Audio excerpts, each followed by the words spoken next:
नमो नारायण। संक्षिप्त वाल्मीकि रामायण भाग 32।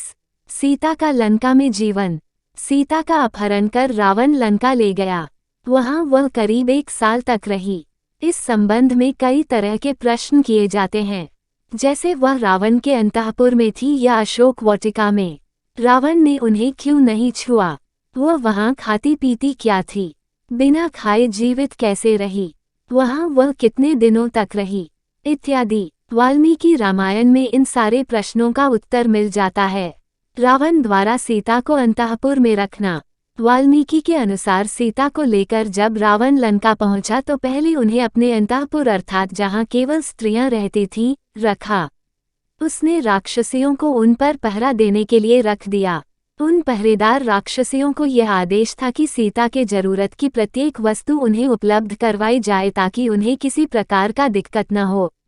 राम के विरुद्ध 8 गुप्तचरों की नियुक्ति। सीता की रक्षकों को इस प्रकार आदेश देकर रावण तुरंत वहां से बाहर निकल गया। सभा भवन में जाकर उसने राम की गतिविधियों पर नजर रखने के लिए अपने 8 गुप्तचरों को नियुक्त किया। वह जानता था कि यद्यपि वह राम की भौगोलिक सीमा से बहुत आगे आ गया था, लेकिन फिर भी राम चुप बैठने वाले नहीं थे। सीता को अंतःपुर घुमाना। इसके बाद वह फिर अंतःपुर में आ गया जहां सीता को रख कर गया था। उसने सीता की इच्छा नहीं होने के बावजूद बलपूर्वक उन्हें अपना सारा अंतःपुर घुमाकर दिखाया। उसने अपने राज्य, धन, बल आदि का भी बखान किया। उसे उम्मीद थी कि सीता इन प्रलोभनों से प्रलोभित होकर उसकी पत्नी बनना स्वीकार कर लेगी, लेकिन सीता पर इसका कोई प्रभाव नहीं हुआ। वह उसे फटकारती ही रही। रावण ने लोभ, भय, छल, विनम्रता आदि यथासंभव प्रत्येक प्रयत्न कर लिया, लेकिन सीता रोती और उसे डांटती रही। भय दिखाने पर भी भयभीत नहीं हुई और राम का गुणगान करती रही। उन्होंने तिनके का ऊँट कर रखा था। तिनके के ऊँट को दोनों के बीच दीवार और सीता के साक्षी के रूप में देखा जा सकता है। 1 साल की मोहलत अवधि। हर प्रकार से प्रयत्न कर जब रावण हार गया तब उसने उन्हें 1 साल का समय दिया। इस 1 साल के अंदर सीता अगर रावण की पत्नी बनाना स्वीकार कर लेती तो वो मुख्य पटरानी बनकर जीवित रहती। ऐसा नहीं करने पर 1 साल व्यतीत होने के अगली सुबह सीता को मारकर नाश्ते में परोसने का आदेश दे दिया। लेकिन सीता पर इस धमकी का भी कुछ असर नहीं हुआ। उन्होंने खाना पीना छोड़ दिया और अपने प्राण त्याग देने का निश्चय कर लिया। सीता को अशोक वाटिका में रखना। रावण ने जब देखा कि अगर उन्हें इस तरह बलपूर्वक उसके महल में रखा जाएगा तो वे निराहार रहकर अपना प्राण त्याग देंगी, तो उसने उन्हें अंतःपुर के बीच ही बने अशोक वाटिका में रखने का आदेश दिया।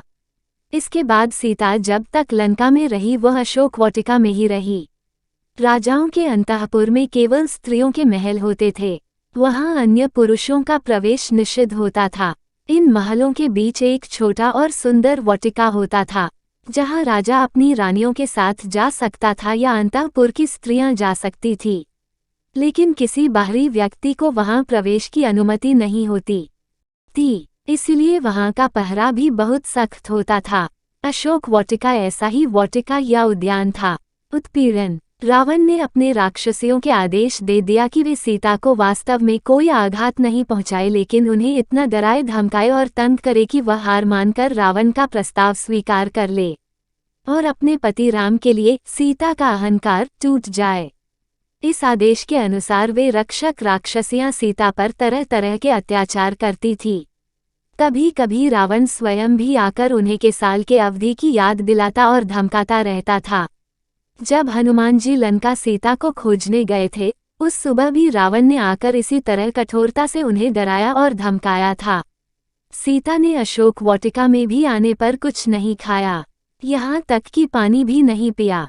वे पति के बिना इस तरह के अपमानजनक कैदी जीवन का अंत कर देना चाहती थी, लेकिन रावण का प्रस्ताव मानने के लिए तैयार नहीं थी।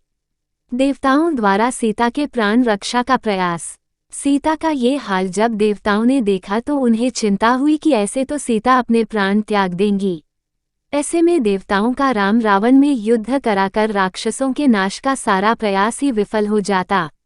वे सीता को जीवित रखना चाहते थे। अतः ब्रह्मा जी के आदेश से रात को इंद्र निद्रा देवी के साथ अशोक वाटिका में आए। निद्रा के प्रभाव से जब सभी रक्षिकाएं सो गई तब इंद्र सीता के मिले। उन्होंने उनके पति और देवर की कुशलता सुनाया। उन्हें आश्वासन दिया कि उनके पति उन्हें यहाँ से सकुशल ले जाएंगे, लेकिन तब तक उनसे अपने प्राण बचाए रखने का आग्रह किया।